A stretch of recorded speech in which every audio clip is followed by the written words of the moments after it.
दोस्तों, आज film city के सेट नंबर 13 के बाहर जो मंजर मैंने अपनी आंखों से देखा, वो शायद अनुपमा शो के इतने सालों के इतिहास में सबसे दर्दनाक और रोंगटे खड़े कर देने वाला मोड़ है। मैं, आपकी मनीषा, अभी सीधे सेट से आ रही हूँ और मेरे हाथ पांव अभी भी कांप रहे हैं क्योंकि स्क्रिप्ट राइटर और क्रिएटिव टीम ने बंद कमरे में जो फैसला लिया है वो आपके होश उड़ा देगा। शाह हाउस के बाहर पुलिस जीप का सायरन गूंजता है और वो लाल नीली बत्ती जब अनुपमा के चेहरे पर पड़ती है तो एक माँ का दिल कैसे छलनी होता है ये कैमरे में कैद हो चुका है।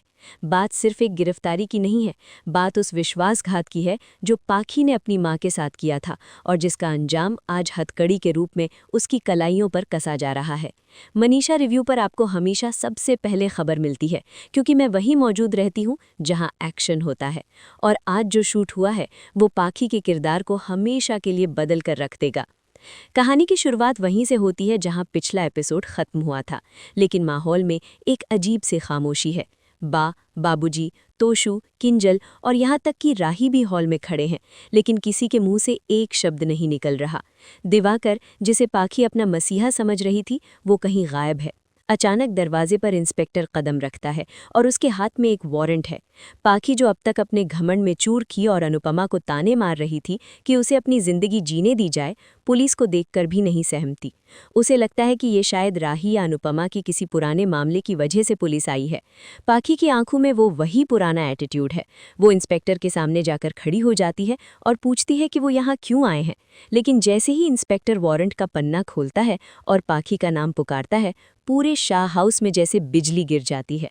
मैंने सेट पर देखा कि रूपाली गांगुली जी, जो अनुपमा का किरदार निभा रही हैं, उन्होंने इस सीन में बिना एक शब्द बोले जो एक्सप्रेशन दिया है, वो देखकर वहां मौजूद स्पॉट दादा भी भावुक हो गए थे।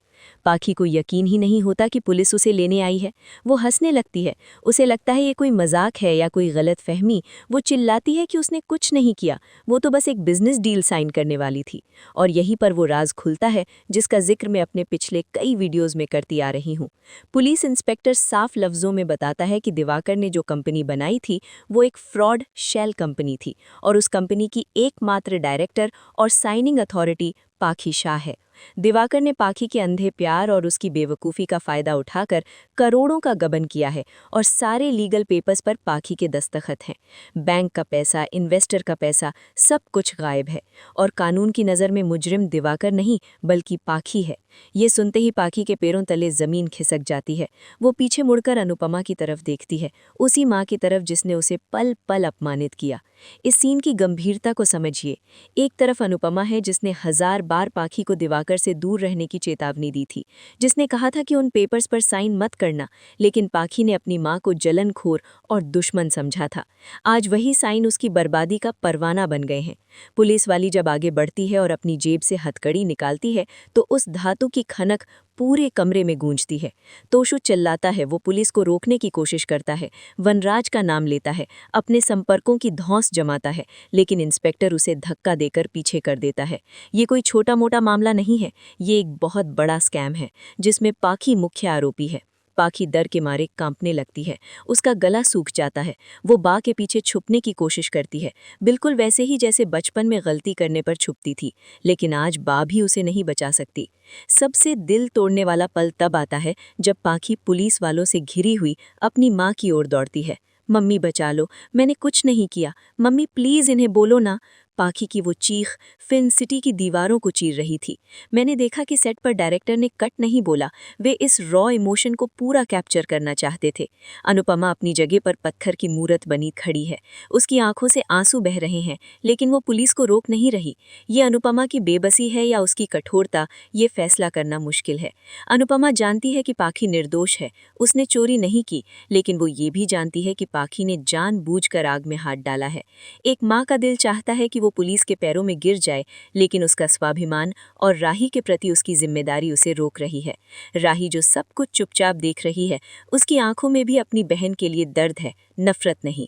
जब लेडी कांस्टेबल पाखी के दोनों हाथ पकड़ती है और कलाई पर हथकड़ी लगाती है तो पाखी का अहंकार चकनाचूर हो जाता है।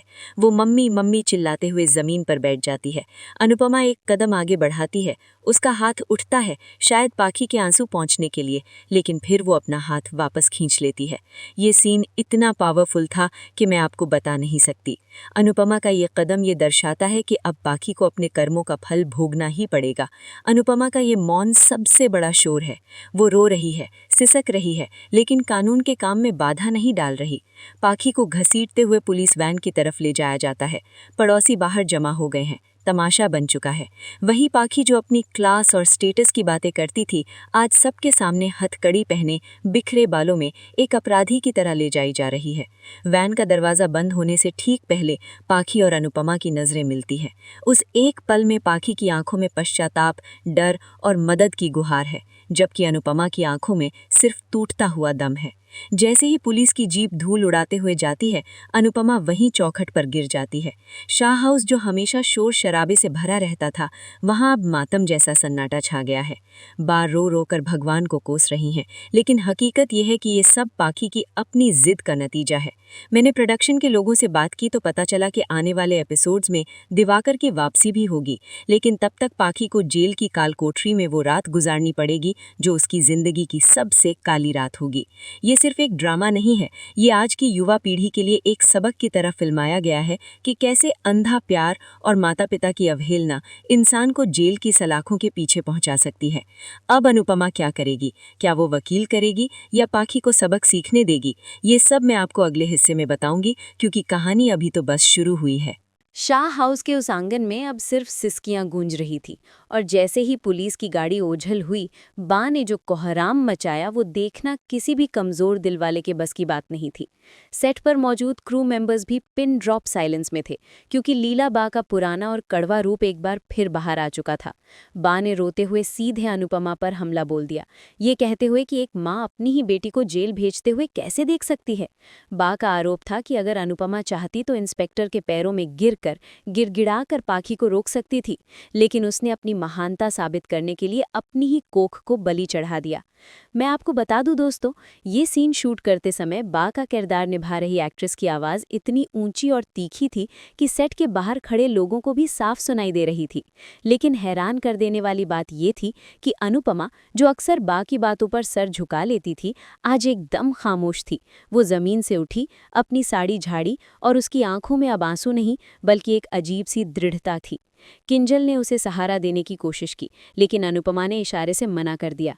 ये वो अनुपमा थी जो अब समझ चुकी थी कि ममता का मतलब सिर्फ लाड प्यार नहीं बल्कि सही रास्ते पर लाना भी होता है, चाहे वो रास्ता कितना भी पथरीला क्यों ना हो। उधर पुलिस स्टेशन का जो सेट बनाया गया है, वहां का नज़ारा देखकर आपकी रूह कांप जाएगी। पाखी, जिसे एसी के बिना एक पल रहने की आदत नहीं थी, उसे एक ऐसी सेल में डाला गया जहां पंखा भी ठीक से नहीं चल रहा था। मैंने देखा कि क्रिएटिव टीम ने पाखी के मेकअप को पूरी तरह से बिगाड़ दिया था ताकि उसकी बेहाली असली लगे। वो कोने में घुटनों में सर दिए बैठी थी और उसके आसपास का माहौल बेहद डरावना था। सेल में पहले से मौजूद कुछ महिला कैदी उसे घूर रही थी और फब्तियां कस रही थी। पाखी के लिए ये सिर्फ जेल नहीं थी, ये उसकी उस फैंटेसी दुनिया का अंत था जिसे उसने दिवाकर के झूठ पर खड़ा किया था। उसे बार बार अनुपमा के वो शब्द याद आ रहे थे जब उसने कहा था कि बेटा, हर चमकती चीज सोना नहीं होती। पाखी को अब एहसास हो रहा था कि दिवाकर ने उसे प्यार नहीं बल्कि एक मोहरा बनाया था। वो लोहे की सलाखों को पकड़कर चीख रही थी, मुझे बाहर निकालो, मैं पाखी शाह हूँ। लेकिन वहां उसकी सुनने वाला कोई नहीं था। पुलिस वाले उसे चुप रहने की धमकी दे रहे थे। ये सीन इतना इंटेंस था कि पाखी का रोल कर रही एक्ट्रेस शूट खत्म होने के बाद भी काफी देर तक रोती रही, क्योंकि उस माहौल ने उन्हें सचमुच डरा दिया था। वापस शाह हाउस की बात करें तो वहां तो तोशु का ड्रामा अलग ही लेवल पर चल रहा था। अपनी बहन को छुड़ाने की बजाय उसे अपनी कंपनी और रेप्यूटेशन की चिंता सता रही थी। मैंने स्क्रिप्ट के कुछ पन्ने देखे थे जो वहां टेबल पर पड़े थे, जिनमें तोशु वकील को फोन करके पूछ रहा था कि कहीं इस केस की वजह से उस पर तो कोई आंच नहीं आएगी। ये चरित्र चित्रण इतना सटीक है कि आपको गुस्सा भी आएगा और तरस भी। लेकिन तभी एंट्री होती है प्रेम की। जी हाँ, मनीषा रिव्यू के दर्शकों, जैसा कि मैंने पहले बताया था, प्रेम का किरदार अब कहानी में बहुत महत्वपूर्ण होने वाला है। वो भागते हुए शाह हाउस आता है, उसके हाथ में कुछ पेपर्स हैं। वो बा और तोशु को समझाता है कि रोने धोने से कुछ नहीं होगा, क्योंकि मामला फ्रॉड और मनी लॉन्ड्रिंग का है, जो नॉन बेलेबल ऑफेंस हो सकता है। प्रेम बताता है कि दिवाकर ने बहुत चालाकी से पाखी को सोल प्रोप्राइटर बनाया था, यानी मुनाफा दिवाकर का और जेल पाखी की। प्रेम की बातें सुनकर अनुपमा पहली बार प्रतिक्रिया देती है। वो प्रेम के पास जाती है और पूछती है, क्या मेरी बेटी को बचाने का कोई रास्ता नहीं है? प्रेम की आंखों में अनुपमा के लिए इज्जत है। वो वादा करता है कि वो दिवाकर को पाताल से भी ढूंढ निकालेगा।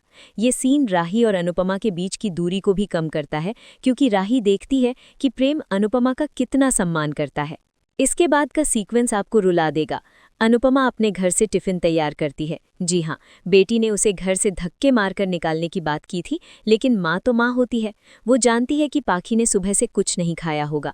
वो पुलिस स्टेशन जाने के लिए निकलती है। तोशु उसे रोकता है, कहता है कि वहाँ जाने से मीडिया वाले तमाशा बनाएंगे, लेकिन अनुपमा उसे एक तीखी नज़र से चुप करा देती है। जब अनुपमा थाने पहुँचती है तो वहाँ मीडिया का जमावड़ा पहले से है, जैसा कि फिल्म सिटी में ऐसे सीन्स में अक्सर होता है। रिपोर्टर्स अनुपमा को घेर लेते हैं, सवाल पूछते हैं कि क्या आपकी परवरिश में कमी रह गई थी। अनुपमा किसी का जवाब नहीं देती, वो सीधे अंदर जाती है। जब पाखी अपनी माँ को देखती है तो वो दौड़कर सलाखों के पास आती है। वो उम्मीद करती है कि अनुपमा ने बेल करवा ली होगी। वो हाथ बढ़ाती है, लेकिन अनुपमा उसके हाथ नहीं थामती। अनुपमा टिफिन बॉक्स वहाँ रख देती है और कहती है, खाना खा लेना। पाखी चिल्लाती है, मम्मी मुझे यहाँ से निकालो, यहाँ बहुत बदबू आ रही है, मैं मर जाऊंगी। अनुपमा का कलेजा फट रहा होता है, लेकिन वो कठोर होकर कहती है, ये बदबू उस गंदगी की है जो तूने अपने दिमाग में पाल रखी है पाखी। जब तक तू सच और झूठ का फर्क नहीं समझेगी, मैं तुझे बाहर नहीं निकालूंगी। ये डायलॉग नहीं, एक फैसला था। अनुपमा वहां से मुड़ जाती है। पाखी पीछे से रोती रह जाती है।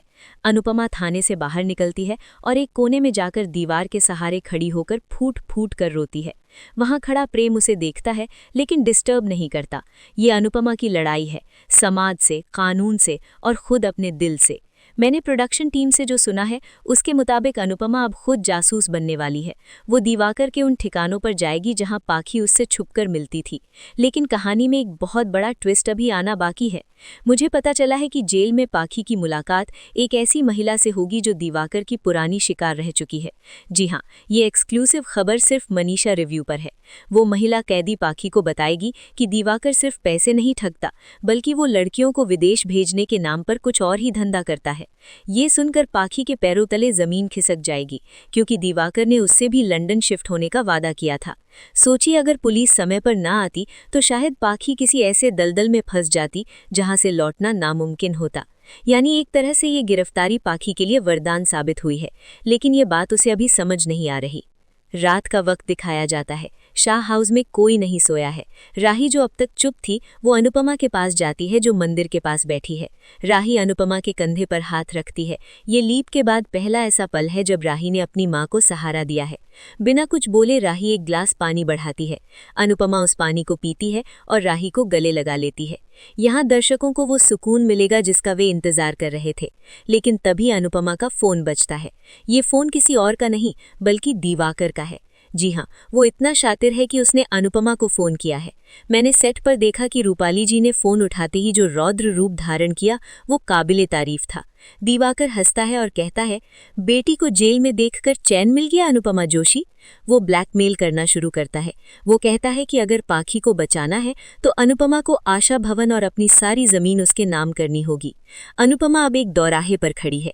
एक तरफ उसकी बेटी की आज़ादी और दूसरी तरफ उन सैकड़ों औरतों का आसरा जो आशा भवन में रहती हैं। दिवाकर ने उसे 24 घंटे का वक्त दिया है। अनुपमा फोन काटती है और उसकी आंखों में अब आंसू की जगह आग है। वो ठान लेती है कि अब वो दुर्गा बनकर दिवाकर का संहार करेगी। अगले हिस्से में मैं आपको बताऊंगी कि कैसे अनुपमा और प्रेम मिलकर एक ऐसा जाल बिछाएंगे जिसमें शिकारी खुद शिकार बन जाएगा। लेकिन इसमें एक बहुत बड़ा खतरा भी है। दोस्तों, ये रात जब बीत रही है, वो सिर्फ शाह परिवार के लिए ही नहीं, बल्कि हम दर्शकों के लिए भी कयामत की रात जैसी है। 24 घंटे का अल्टीमेटम। एक तरफ बेटी की आज़ादी और दूसरी तरफ सैकड़ों बेसहारा औरतों की छत आशा भवन। अनुपमा किस तरह इस धर्म संकट से निकलेगी, इसका जो शूट कल रात को गुप्त रूप से फिल्म सिटी के सुनसान आउटडोर लोकेशन पर हुआ है, उसे देखकर मैं दावे के साथ कह सकती हूँ कि ये एपिसोड टीआरपी के सारे रिकॉर्ड तोड़ने वाला है। सेट पर सुरक्षा बढ़ा दी गई थी ताकि कोई फोटो लीक न हो, लेकिन आपकी मनीषा की पहुंच वहां तक है जहां परिंदा भी पर नहीं मार सकता। मैंने देखा कि अनुपमा ने दिवाकर के सामने घुटने नहीं टेके, बल्कि उसने रणनीति अपनाई है। उसने सिर्फ प्रेम को ही नहीं, बल्कि इस बार अपनी सबसे बड़ी आलोचक अपनी बेटी राही यानी आध्या को भी इस प्लान में शामिल किया है। जी हाँ, आपने सही सुना। माँ और बेटी जो एक दूसरे की शक्ल देखना पसंद नहीं करते थे, आज एक कॉमन दुश्मन के खिलाफ एक हो गए हैं। ये बदलाव कहानी में एक नई ताजगी लेकर आया है। अगली सुबह का दृश्य बेहद तनावपूर्ण है। अनुपमा एक फाइल लेकर घर से निकलती है। तोशु उसे रोकता है, बाल से ताने देती है कि क्या तू सच में आशा भवन उस गुंडे के नाम करने जा रही है। अनुपमा की आंखों में एक रहस्यमयी खामोशी है। वो किसी को जवाब नहीं देती, लेकिन असली खेल तो बैकग्राउंड में चल रहा है। प्रेम, जो एक आईटी एक्सपर्ट भी है, जैसा कि नए कैरेक्टर स्केच में बताया गया है, उसने दिवाकर के कॉल को ट्रेस कर लिया है। लोकेशन एक पुराने गोदाम की है, लेकिन यहाँ ट्विस्ट ये है कि राही ने एक बहुत बड़ा रिस्क लिया है। वो अनुपमा की गाड़ी की डिक्की में छुपकर या पीछे वाली सीट पर छुपकर उस लोकेशन तक पहुंचती है। ये सीन शूट करते वक्त राही का किरदार निभा रही एक्ट्रेस को काफ़ी चोट भी आई, लेकिन उन्होंने सीन पूरा किया। अनुपमा जब उस सुनसान जगह पहुंचती है तो दिवाकर वहां अपनी कार के बोनट पर बैठा विजय की मुस्कान के साथ उसका इंतजार कर रहा होता है। वो व्यंग्य करता है, आ गई ममता की मूरत अपनी सल्तनत लुटाने। अनुपमा कांपते हाथों से वो फाइल उसकी तरफ बढ़ाती है। दिवाकर फाइल झपटता है और चेक करता है। उसमें आशा भवन के असली पेपर्स हैं, या कम से कम वे असली दिखते हैं। वो पागलों की तरह हंसता है और कहता है, जा ले जा अपनी बेटी को, मैंने पुलिस को फ़ोन करके बयान बदलने का कह दिया है। लेकिन जैसे ही वो साइन करने के लिए पेन निकालता है, अनुपमा का चेहरा बदल जाता है। वो डरपोक माँ से अचानक नारायणी बन जाती है। वो कहती है, साइन करने से पहले ज़रा पीछे तो देख ले दिवाकर। और तभी फिल्मी स्टाइल में नहीं, बल्कि बेहद रियलिस्टिक तरीके से पुलिस की 3 जीपें वहां आ धमकती हैं। दिवाकर हक्का बक्का रह जाता है। उसे समझ नहीं आता कि अनुपमा ने पुलिस को कैसे बताया, क्योंकि वो तो उस पर नज़र रख रहा था। और यहाँ खलता है राज, प्रेम का मास्टर स्ट्रोक। अनुपमा ने जो फाइल दी थी उसमें एक छोटा सा लिसनिंग डिवाइस यानी बग था, और प्रेम और पुलिस कमिश्नर, जो अनुपमा के पुराने परिचित दिखाए गए हैं, सब कुछ लाइव सुन रहे थे। दिवाकर का ये कबूलनामा कि उसने पाखी को फंसाया है रिकॉर्ड हो चुका था। दिवाकर भागने की कोशिश करता है, वो अनुपमा को धक्का देता है, लेकिन तभी राही वहां कूद पड़ती है। जी हाँ, राही ने एक लकड़ी का डंडा उठाकर दिवाकर के पैर पर दे मारा। वो गिर पड़ता है। पुलिस उसे दबोच लेती है। अनुपमा राही को देखकर हैरान रह जाती है। राही हाँफते हुए कहती है, वो मेरी बहन है, उसे सज़ा देने का हक सिर्फ मुझे है, किसी गुंडे को नहीं। ये लाइन लिखते हुए राइटर्स ने बहुत गहराई डाली है, जिसका मतलब है कि परिवार में चाहे जितनी लड़ाई हो, बाहर वाले को फायदा नहीं उठाने देंगे। दिवाकर को पुलिस घसीटते हुए ले जाती है और वो चिल्लाता रहता है कि वो वापस आएगा, लेकिन इंस्पेक्टर उसे थप्पड़ जड़ देता है और बताता है कि उसके लैपटॉप से सारा डेटा रिकवर कर लिया गया है। अब पाखी निर्दोष साबित हो चुकी है। ये जीत सिर्फ अनुपमा की नहीं, बल्कि अनुपमा और राही की जोड़ी की पहली जीत है। इसके बाद का सीन सीधा कोर्ट और जेल के बाहर का है। कागजी कार्यवाही पूरी होने के बाद पाखी को रिहा किया जाता है। वो हवालत से बाहर आती है, बिखरे बाल, सूजी हुई आंखें और चेहरे पर शर्मिंदगी। वो बाहर खड़ी अनुपमा को देखती है। पाखी को लगता है कि अनुपमा उसे डांटेगी या फिर उसे ताना देगी कि मैंने तो कहा था, लेकिन अनुपमा कुछ नहीं कहती। वो बस अपनी बाहें फैला देती है। पाखी, जो अब तक पत्थर बनी हुई थी, दौड़कर अनुपमा के गले लगती है और बच्चों की तरह फूट फूट कर रोने लगती है। वो बार बार सॉरी मम्मी सॉरी कहती है। वहाँ खड़ा तोशु और किंजल भी भावुक हो जाते हैं। यहाँ तक कि वनराज का एक वॉइस नोट या कॉल दिखाया जा सकता है जो अनुपमा को थैंक यू देता है, भले ही वो स्क्रीन पर ना हो। लेकिन सबसे दिलचस्प रिएक्शन राही का है। वो दूर खड़ी ये सब देख रही है। अनुपमा इशारे से राही को भी बुलाती है, लेकिन राही वहां से मुड़कर चली जाती है। ये दर्शाता है कि राही ने मदद जरूर की, लेकिन उसका दिल अभी पूरी तरह नहीं पिसीजा है। मेकर्स इस मदर डॉटर कॉन्फ्लिक्ट को अभी और खींचना चाहते हैं, जो कि शो के लिए अच्छा भी है। एपिसोड के अंत में शाह हाउस में एक छोटी सी पूजा रखी जाती है। पाखी अब एकदम बदल चुकी है। वो अपने महंगे कपड़े और मेकअप छोड़कर सादी कपड़ों में बैठी है। वो कसम खाती है कि अब वो अपनी जिंदगी को सुधारने के लिए काम करेगी और शायद अनुपमा के साथ किचन या मसाले के बिजनेस में हाथ बटाएगी। लेकिन दोस्तों, मनीषा रिव्यू आपको अंत में एक ऐसी खबर देने जा रहा है जो आपको हिला देगी। शूट के आखिरी पलों में मैंने देखा कि प्रेम के फोन पर एक मैसेज आता है जिसे पढ़कर उसके चेहरे का रंग उड़ जाता है। कैमरा उसके फोन की स्क्रीन पर जूम करता है, जो हमें अभी नहीं दिखाया गया, और वो अनुपमा की तरफ एक चिंतित नज़र से देखता है। सेट पर उड़ी अफवाहों के अनुसार दिवाकर सिर्फ एक प्यादा था। असली मास्टरमाइंड कोई और है, जो अमेरिका से या पाखी के अतीत से जुड़ा है। क्या ये अधिक है या कोई नया दुश्मन? ये सस्पेंस अगले हफ्ते खुलेगा।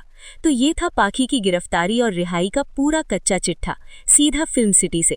अनुपमा ने एक बार फिर साबित कर दिया कि एक माँ की ममता उसकी कमजोरी नहीं, उसकी सबसे बड़ी ताकत है। लेकिन राही का ये यू टर्न और प्रेम के फोन का वो रहस्यमयी मैसेज, आने वाला तूफान अभी थमा नहीं है। आपको क्या लगता है, प्रेम के फोन पर किसका मैसेज आया होगा? कमेंट करके अपनी थ्योरी ज़रूर बताएं। और हाँ, अगर आप चाहते हैं कि मैं ऐसे ही सेट के अंदर की खबरें और स्पॉइलर आपके लिए लाती रहूं, तो मनीषा रिव्यू को सब्सक्राइब करना और इस वीडियो को लाइक करना बिल्कुल ना भूलें। मैं हूं आपकी अपनी मनीषा, मिलती हूं अगले वीडियो में एक और धमाकेदार अपडेट के साथ। तब तक के लिए टीवी देखते रहिए और अपडेटेड रहिए।